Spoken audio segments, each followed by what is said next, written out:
Good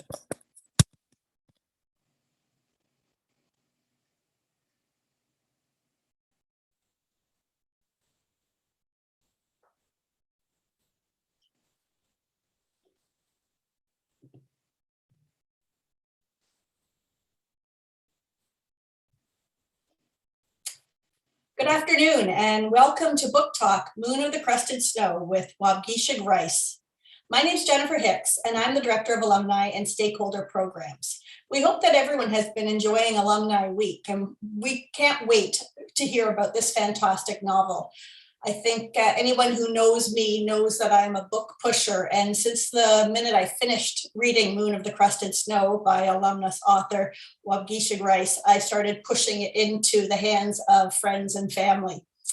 Before we get started with Book Talk, I would like to cover a few housekeeping items first. This webinar will be recorded and it will be available online afterwards.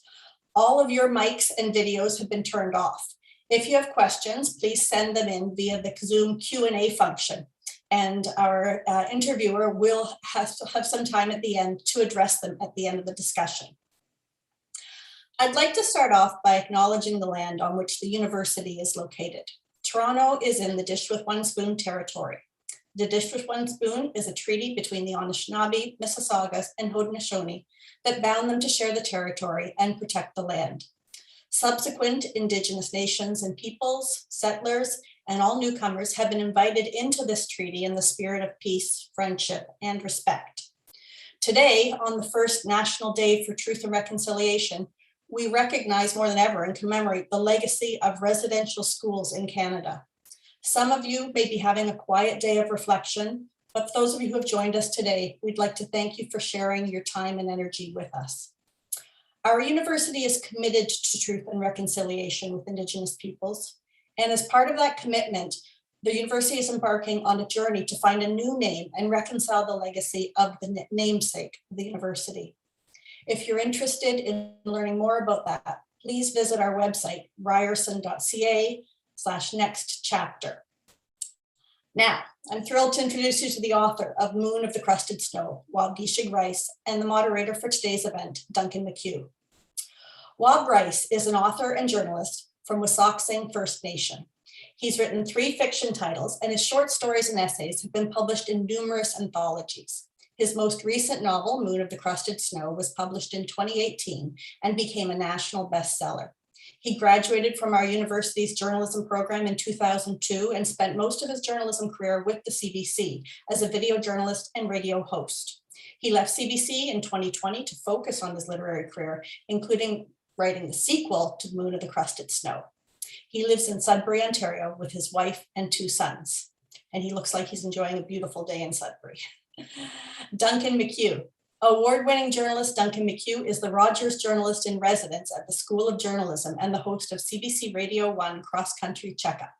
McHugh was a reporter for CBC News in Vancouver for over 15 years. Now based in Toronto, his news and current affairs pieces continue to be featured on CBC's flagship news show, The National. McHugh's work has garnered several RTNDA and Jack Webster Awards.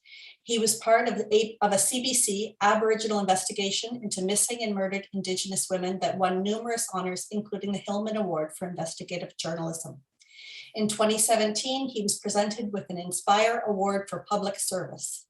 McHugh teaches journalism at the UBC Graduate School of Journalism and Ryerson University and was recognized by the Canadian Ethnic Media Association with an Innovation Award for developing a curriculum on Indigenous issues.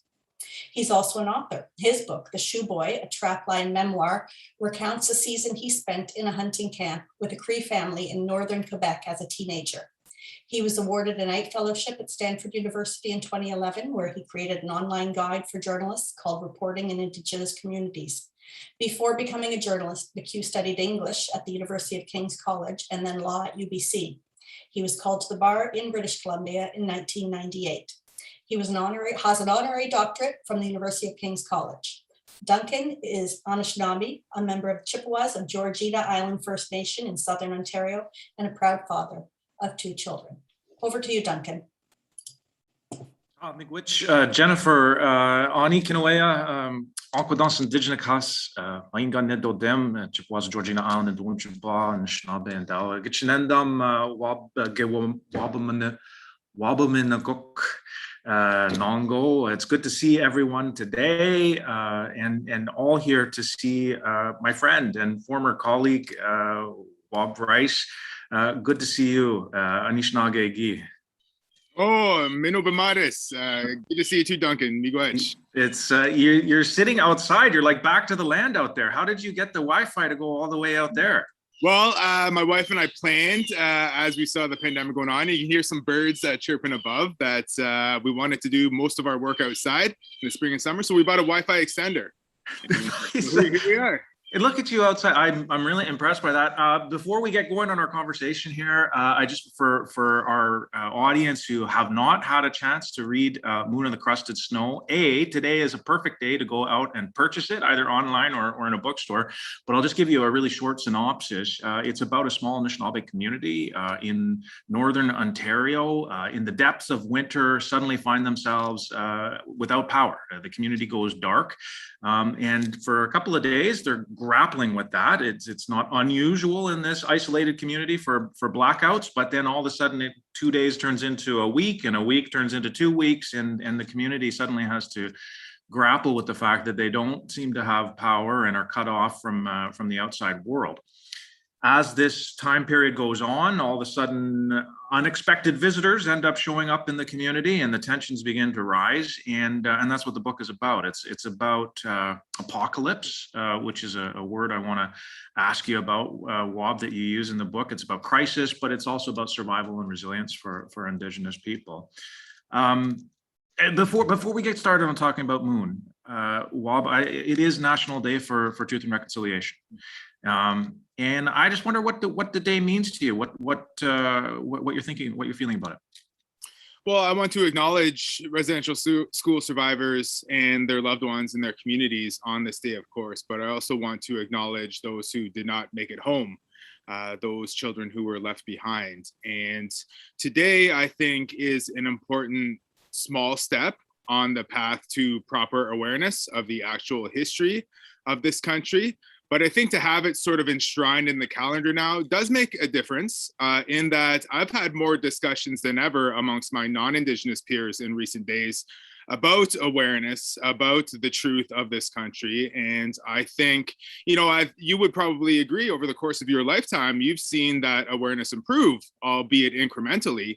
And I think we're at a point now where those discussions could blow open much more widely. And I think, of course, of my children. I am not descended myself from residential school survivors, but they are. My wife's grandfather is a residential school survivor. So they are going forth in this day, my children, wearing orange shirts, acknowledging their great-grandfather, who fortunately is still in their lives and is able to relay those stories about his experiences when they're ready to hear them, right? And I think hopefully most of Canada is ready to finally hear these stories now too. I have seen discussion amongst all kinds of different people about how to spend the day. Like it's not necessarily like it's a stat holiday, but holiday is the wrong word for it. And I mean, what are your thoughts on your kids are remembering obviously their grandfather, but I wonder what are your thoughts on the way Canadians should be spending the day? Yeah, I think Canadians should take some time to learn, if they haven't, to seek out the answers that they may not have had yet in their lives. And I think mostly of adults, people our generation and older who didn't learn about the proper history in their school, just to sort of take a little bit of time to learn that.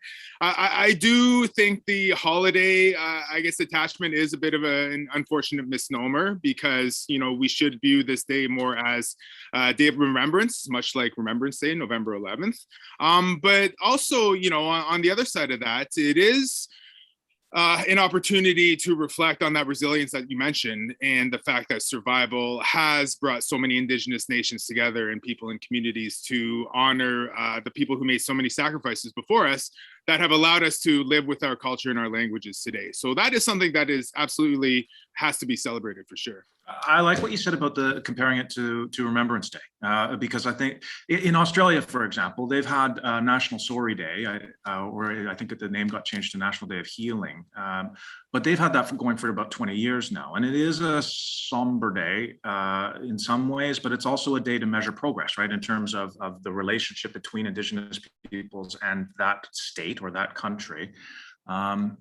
And I think personally, I hope that I was looking back on an interview that I had with former Senator Murray Sinclair, and he was saying this needs to be not just about residential schools. This needs to be about tracking progress in terms of the relationship.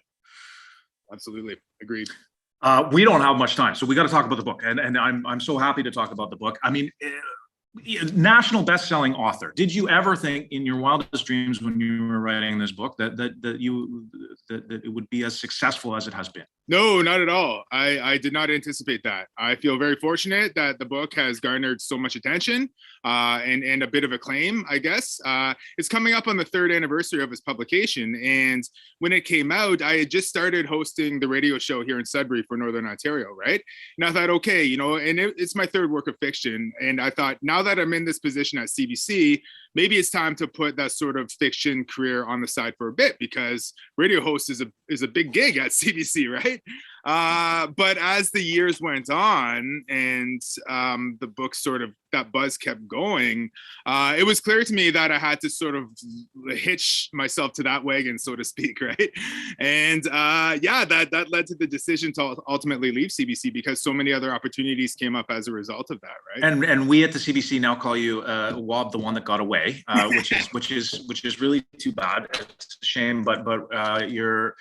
I mean, so you wrote it 3 years ago. For our audience, some who have just read the book, they may be going, "Oh my goodness," because you wrote this in the before times, before the pandemic. So tell us, what was the inspiration for this post-apocalyptic novel? The main event that inspired it was the blackout of August of 2003 that impacted much of the eastern part of North America. I was living in Toronto at the time, working as a freelance journalist, but that day I was home in Waubgeshig, house sitting for my dad and stepmom who were on summer holidays, and I was there with my 2 younger brothers. So that whole day went on, lights out, power didn't come back on until the next morning, but in that moment, my brothers and I sort of instigated a survival plan. We inventoried all the food. We thought about all the people in our community who we could help if they needed help, or who we could go to for help.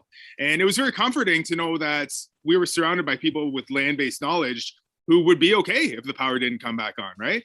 So I went back to Toronto a couple of days later to go back to work, and I learned that it was a much different sort of reaction and a much different situation.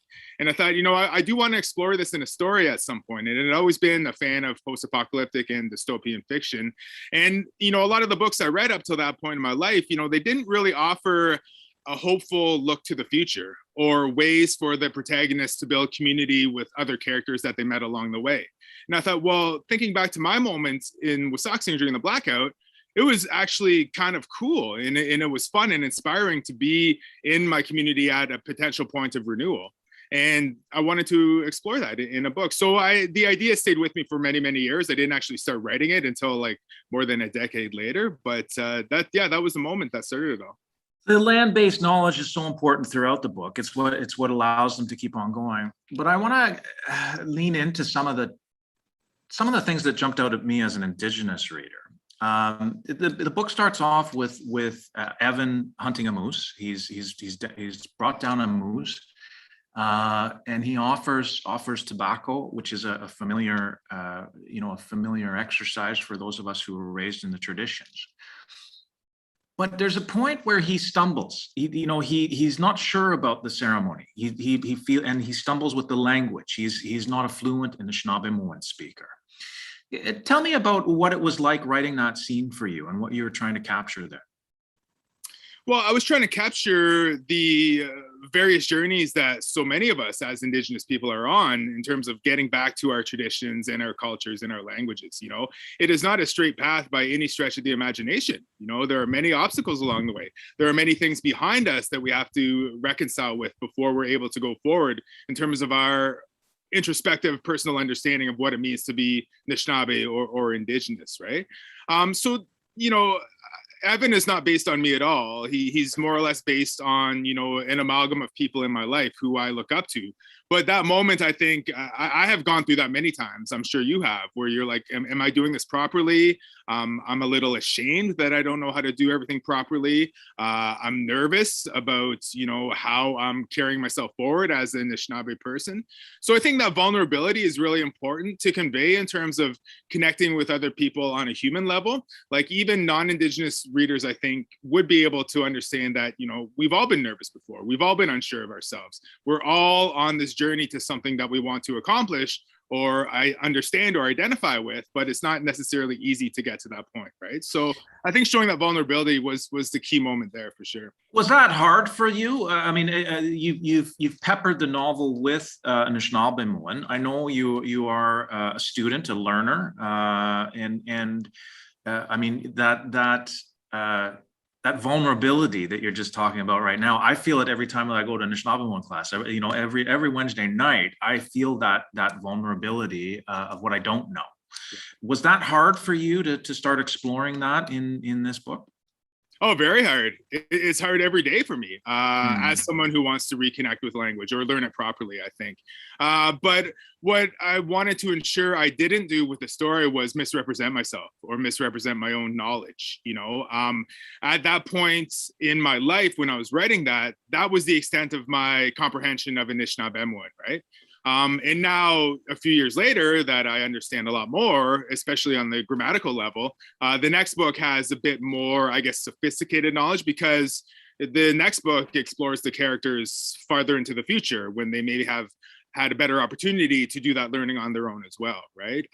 But yeah, I think that's part of being a human, as I mentioned earlier. You know, it's important to be confident and to be sure of yourself in what you know about your culture and your community and so on, but you don't know everything. And, you know, even the most proficient so-called experts on anything may not learn everything about their particular field by the time they die, right? So we do, if our audience wants to throw a question at Wob, we've got a couple minutes toward the end of the talk that I'm going to try to share your questions. So we've got a Q&A feature there. You can type your questions in and I'll try to squeeze a few in at the end if I can. But we've got such a short amount of time here. There's lots of things I want to ask you about. Eileen is kind of the matriarch of the book, or certainly the Nokomis in Evan's life. And at one point they have this interesting conversation. She's like, "What is this word apocalypse that everybody keeps using to talk about what we're experiencing right now?" What were Eileen's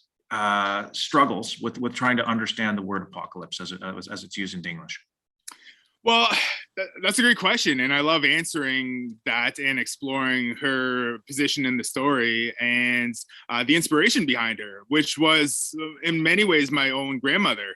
That moment in the story when they're discussing the end of the world and she's trying to wrap her head around this one particular word that is attached to it in sort of Western culture, you know, she says, as far as I know, we don't have a word like that in our language, right?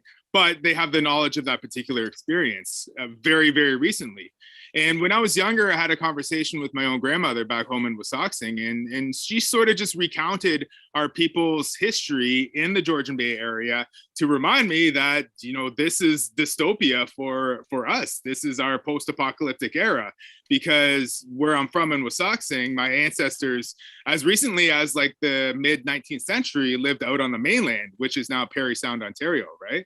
But once Canada was confederated in 1867, the Department of Indian Affairs interpreted the Robinson-Huron Treaty, which was signed in 1850, to say that the people who resided in that particular part of the land, namely the mouth of the Seguin River, had to go out onto this island, which our ancestors had visited since time immemorial, but they never lived there year round, right? So that was the end of the world, as my grandmother said to me. And then the main industry in the Parry Sound area became forestry. So they would sit on the shores of this island that they were stuck on. They were legally imposed there. They weren't allowed to leave. And they looked out on the mainland and all the trees were getting cut down. So that was, you know, a dystopian scene, just like 4 generations before me, you know? So yeah, she really wanted to not necessarily drill that home, but remind me that, our people have encountered this kind of end of the world scenario many times. And also encountered, we'll call them mythological figures, but perhaps real life figures as well, like Justin Scott, who is this Waubgeshig, this non-Indigenous man who shows up in the community in the middle of this blackout, based on legend, based on Wheatigo. What inspired you to want to work with that very old mythological figure of the Wendigo? It's interesting because that was a revelation I had after I'd written the first draft. I had grown up with those stories a lot. I think they're sort of embedded in my own psyche because when we were kids, we would hear Wendigo stories. And the main purpose, as far as we understood, was that it was to deter us from cannibalizing each other, right? Because that's what they'd say back in the day, don't eat each other or else you're going to turn into a Wendigo, right? But that figure in a lot of our lore, in Anishinaabe and Muskego Cree lore, is that, this figure comes in and exploits the community at its most vulnerable in the wintertime, right? Tries to turn people against each other, tries to take all the resources for itself, and then ultimately take the community or the land for itself too. So yeah, after I came up with this Justin Scott character, and then when I was done the first draft, I was like, holy, this is a Wendigo. And I called my dad up and I was like, hey, this is like what I came up with for the story. And I was like, yeah, that's just the stories you heard when you were a kid. It's just come out that way. And it was pretty mind blowing at the time. So like, if you'll notice in the text, like there's never the word Wendigo ever mentioned. Never mentioned. No. And I go ahead. Sorry, I cut you off. Well, I was just going to say, and in the acknowledgements, I was like, well, I better say it because I'm sure some people are picking up on it. And I think I said like, thanks to my dad and the elders in my community for raising us with those stories. Yeah, and you're right. It is never mentioned, and I just instinctively understood that that's what you were thematically trying to do with that character. Paul, we've got a question from one of our audience members here. It seems best to ask it now. The Scottish visitor who came to the community, was he named after Duncan Campbell Scott intentionally? I assume so when I was reading it.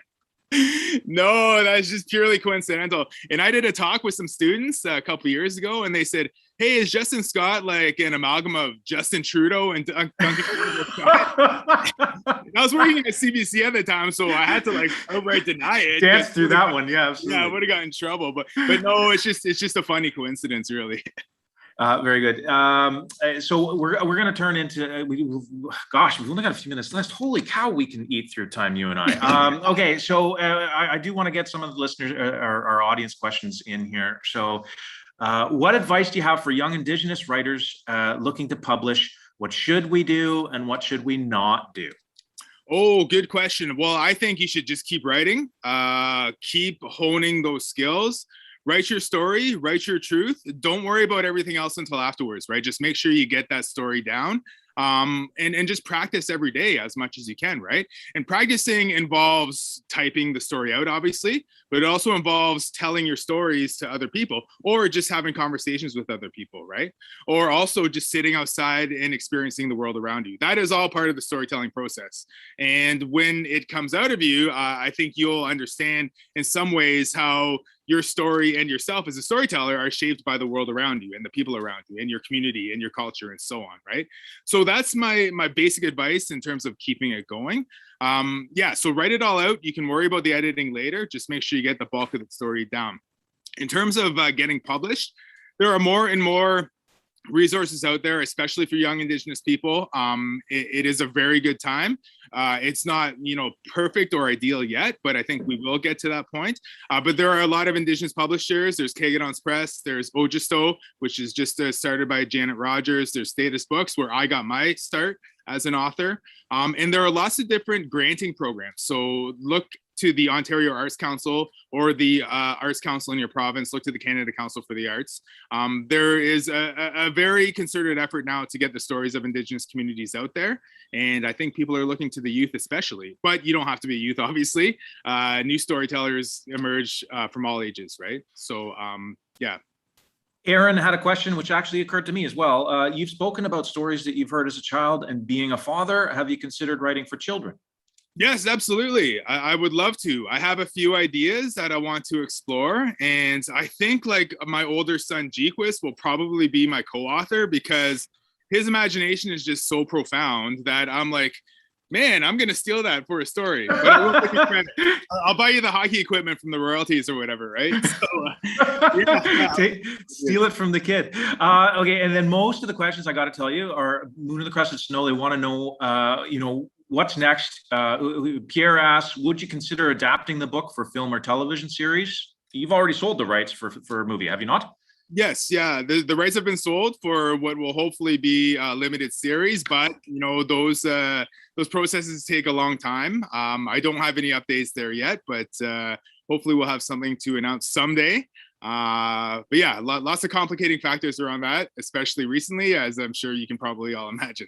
You are writing a sequel to Moon. So tell us, can you tell us anything about what happens next to the community and where you're at in the process? Yes, absolutely. Well, that was the reason I left CBC. It was because I was offered a publishing contract through Penguin Random House to work on a sequel. And basically, part 2 picks up 10 years after the end of the first book. And 10 years. 10 years after, yeah, a decade. Okay. So you'll see a lot of the same characters, in fact, most of the same characters.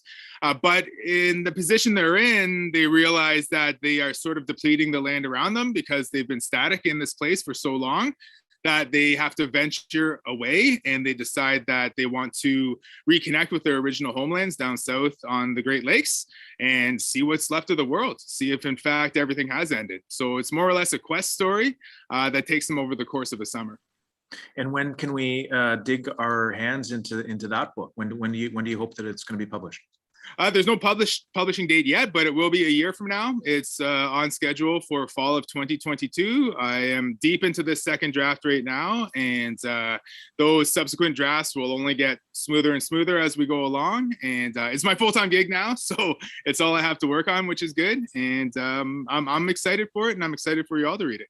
I am, super excited to read it, and I don't want this conversation to end. I feel like we just got started, but this is the time that we got allotted today, and so miigwech nuichkiwen. It's a real pleasure to see all the success that you've had with this book, and I'm just so happy to watch your success, and thanks for sharing a little bit about the book today. Oh, miigwech, Duncan, it's an honor to chat with you. You are a great friend and mentor to me, and I am inspired by the work you do every day, and I only hope I do everybody proud by going forth as best I can. So I just want to acknowledge the university community there for inviting me back. I am a proud graduate, proud alumnus, despite all the name stuff, but I believe we're moving forward in a good way, and I'm proud and happy to see what comes next. Miigwech, Wob, and Duncan. I in the background, everyone was texting, can we just not listen to them all for a whole afternoon or for another hour? That conversation flew by, and I hope it was, as enjoyable for you two as it really was for all of us. In many ways, I can't think of a better way to spend part of this National Day for Truth and Reconciliation than to be talking about survival and the stories, and how critical and important it is that that we listen and hear these stories. And Wob, thank you so much for coming back, for sharing your thoughts on your amazing novel. It is such a novel of resilience, and it's such an important topic to think about and talk about today. And thank you, Duncan, for, oh, yes, Duncan. Can I add one thing? I just want to throw one thing in. My friend J.L. Richardson, who appears on Q and runs the literary festival, sent out a tweet a couple days ago, which I thought was great. For people that are looking for ways to acknowledge today, wearing an orange shirt is great, but reading books by Indigenous authors is an even better way to do that, to spend all year reading books by Indigenous authors. So I'll just throw that out there for our audience. That absolutely. And there is so much to learn and so much learning that we can take on. It's wonderful. I saw that tweet as well, and I think you're so bang on with sharing that. Thank you to our audience, because obviously you as the audience share that willingness and desire to learn and to hear more. We hope you've enjoyed this event and hope that you enjoy the rest of Alumni Week. Stay tuned after this session wraps up. There'll be a final slide and we have a QR code which will take you to a schedule for the remaining events. Enjoy your day. Take the time to think, take your time to reflect. And thank you for taking some time to share with us. Take care, everybody, and miigwech.